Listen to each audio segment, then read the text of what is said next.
इस वीडियो में मैं आपको सिग्मा प्रतीक चिन्ह अर्थात सिग्मा नोटेशन के विचार से परिचित कराना चाहता हूं, जिसका उपयोग आपके गणितीय करियर में बड़े पैमाने पर किया जाएगा। मान लेते हैं आप कुछ पदों का योग करना चाहते हैं तथा इन पदों में एक पैटर्न है।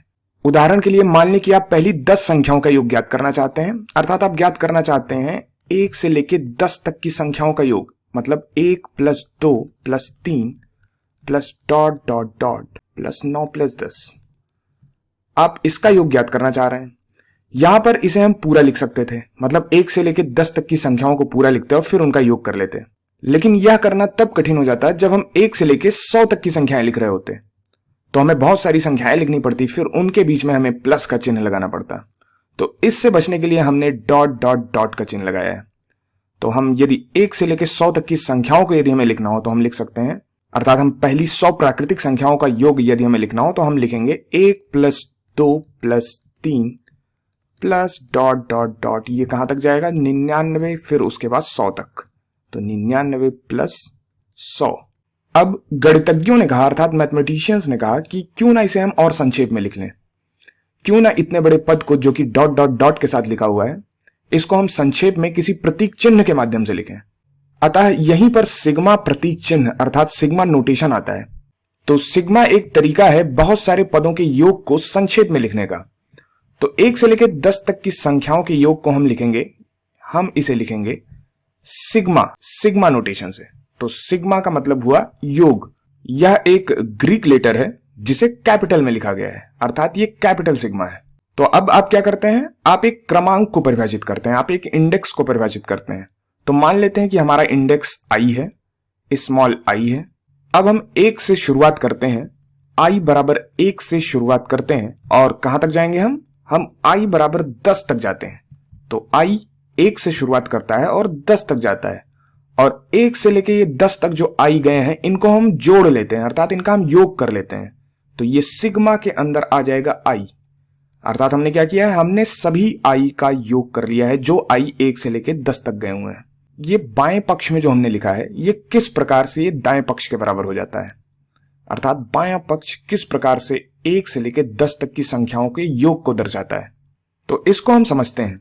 यहां पर हमने i = 1 लिया, तो सिग्मा के अंदर क्या आएगा, i का मान जब हम 1 रखेंगे तो 1 मिलेगा। तो यहां पर 1 लिख लिया हमने, दाएं पक्ष में देखिए 1 लिख लिया।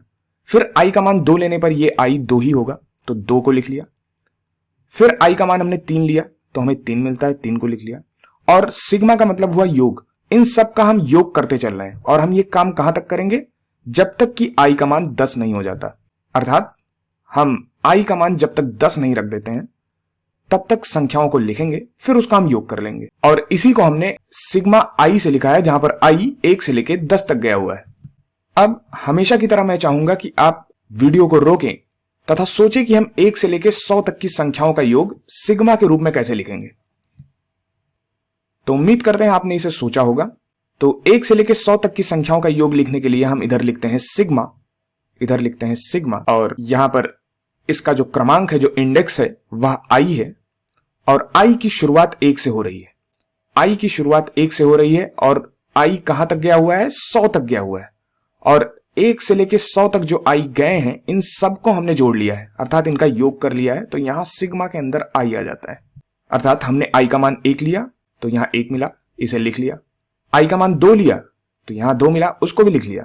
i का मान 3 लिया, यहां पे हमें 3 मिला और इसे भी लिख लिया। और ये काम हम करते चले गए 100 तक। i का मान जब हमने 100 लिया तो यहां पे हमें 100 मिला और इसे 100 को लिख लिया। और सिग्मा का मतलब हुआ योग, इन सब को हमने जोड़ लिया। तो अर्थात 1 से लेकर 100 तक की संख्याओं को जोड़ के जब हमने लिखा तो इसे हम लिखेंगे सिग्मा i, जहां पर i गया है 1 से लेकर 100 तक। चलो एक और योग करते हैं, एक और योग अर्थात सम को करते हैं।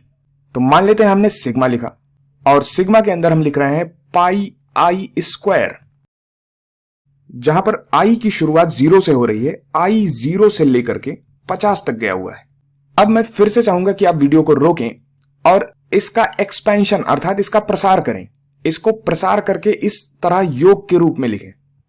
तो उम्मीद करते हैं आपने वीडियो को रोका होगा और इसका प्रसार करने का प्रयास किया होगा। आओ चलो इसका प्रसार क्यों ना हम मिलके करते हैं। तो यहां पर यह बराबर होगा i का मान हम 0 रखेंगे तो हमें मिलेगा पाई गुणे 0 का स्क्वायर, जो कि 0 ही होगा। लेकिन फिर भी इसे हम लिख लेते हैं। इसे हम लिख लेते हैं पाई गुड़े 0 का स्क्वायर। तो पाई गुड़े 0 का स्क्वायर। अब हम आई का मान बढ़ाते हैं और आई का मान 1 रखते हैं, और हम आई का मान बढ़ाते बढ़ाते कहां तक रखते जाएंगे, जब तक आई का मान 50 नहीं हो जाएगा। तो आई का मान जब हमने 1 रखा तो हमें मिला पाई गुड़े 1 का स्क्वायर। तो इसे हमने लिख लिया प्लस पाई गुड़े 1 का स्क्वायर। उसके बाद आई का मान हमने और बढ़ाया और आई का मान 2 रखा तो हमें मिला पाई गुड़े 2 का स्क्वायर। तो हम लिखते हैं इसे प्लस पाई गुड़े 2 स्क्वायर। और ये योग इसी प्रकार चलता रहेगा, और ये चलता रहेगा अर्थात डॉट डॉट डॉट, ये कहां तक जाएगा। एक समय ऐसा आएगा जब आई का मान 49 होगा, उसके बाद आई का मान 50 होगा। तो जब हम आई का मान 49 रखेंगे तो हमें मिलेगा पाई गुड़े 49 का स्क्वायर, तथा जब हम आई का मान 50 रखते हैं तो हमें मिलता है पाई गुड़े 50 का स्क्वायर। तो हम यहां पर अब रुक जाएंगे, अर्थात पाई गुड़े 50 के स्क्वायर तक जाके हम रुक जाएंगे। तो यहां पर हमने आई बराबर 0 से शुरुआत करी, फिर आई का मान 1 रखा, 2 रखा, फिर 49 रखा, फिर 50 पे जाके रुक गए। तो जब हमने आई का मान 50 रखा तो वहां पर हमने अपने योग को रोक दिया।